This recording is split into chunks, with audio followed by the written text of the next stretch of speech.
Gemma.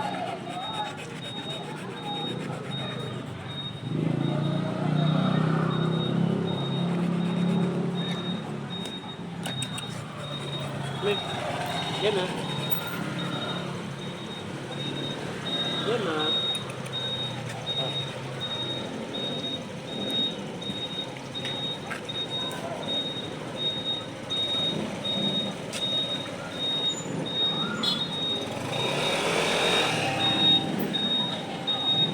Ayan, gusto ko siya talaga matuto na umakbang dito sa gate. Kaya sa buksan yung malaki. So, kailangan niya kasi magamit yung mga kamay niya para lumundag, sumampa. So, yung mga nakaraang araw nagawa niya naman. Pero gusto ko lang ulit-ulitin sa kanya para masanay siya. Gemma. So, binibigyan ko siya ng pagkain kanina. So, tinatanggap ko naman dyan lang. So, subukan ko naman siya dito sa laruan. Gemma! Hehe! Oh, ano gagawin mo? Ano mo kukunin? Gemma? Ano mo kukunin? Gemma?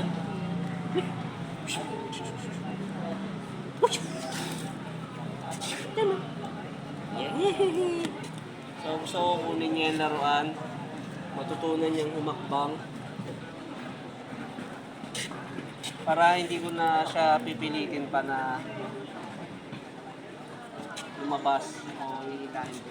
Kasi kanina nilinila ko siya, nagawa niya, umatras siya. So, kakaroon ng opposite reflex. So, yun yung sinabi ko kahapon na kung sakaling papunta ako sa kaliwa, pumunta siya sa kanan. Hihi!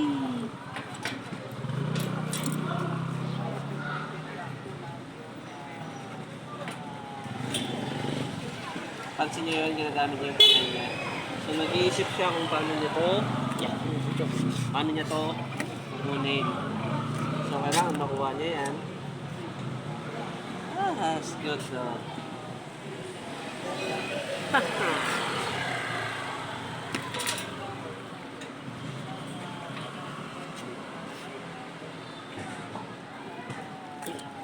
Come on! Come on!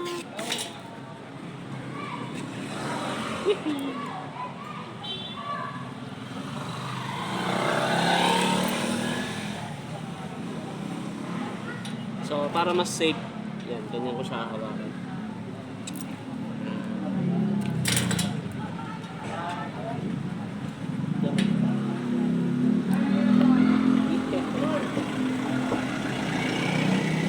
So, kaya ko ito ginagawa, binibigay ko sa kanya para hindi naman all the time i-stressin ko na lang yung aso mo.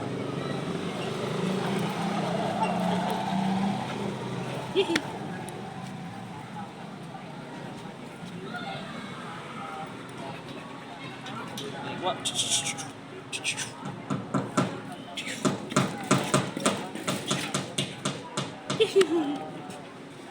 Come on. O ano, mas pinili mo yung plastic na lumilipad? Ano yun?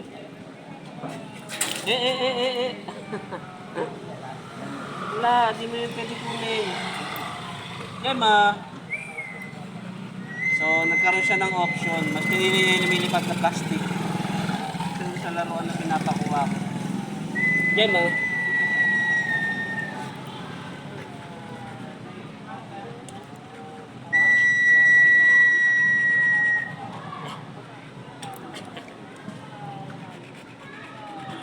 Gemma.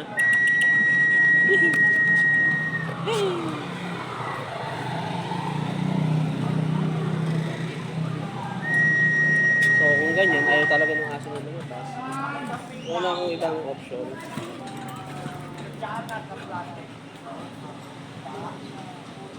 So, gagawin ko ganito na lang.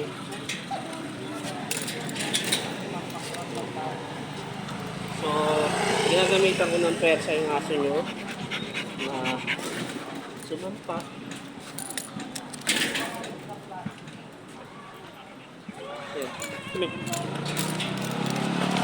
Kasi, kung hindi ko yung gagawin, kung hindi ko gagawin yung ganong negativity sa aso nyo, wala kaming napapala. Walang magbabago sa aso nyo. So, hindi ko naman siya sinasakal. Pinilit ko na talaga siya lumabas. Kasi hindi kami matatapos dito kung dadaanin ko siya sa ganung bagay. Ang cellphone ko yan. I-videoan ko kasi siya eh. So, bali, ganito po yung ginagawa ko sa aso nyo para maka-adapt siya.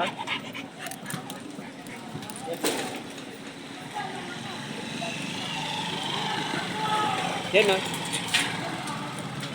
Bali, inaangat ko na po yung leash. Kinalaunan na workout naman na hindi ko na rin ginagawa.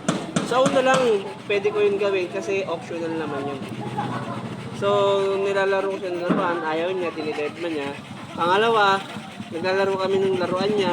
Ang ginawa niya, may lumilipad na plastic. Hindi niya na pinansin yung laruan, plastic na yung pinansin niya. Gemma. Gemma. So, bibigyan mo na lang siya ng reward. Para naman kahit paano. Sit na.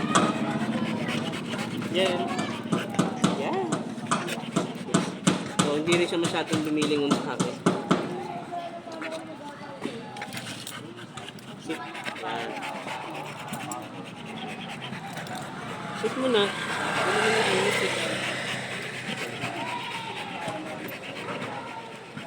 Oh, job.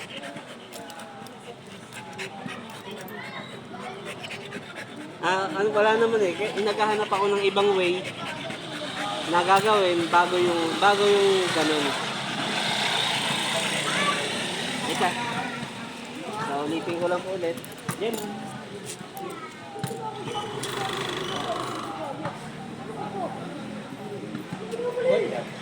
Yan.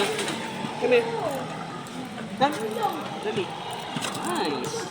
At least kahit papano, kung hinihila ko siya gamit yung leash, na gagawa niyang lumuntag.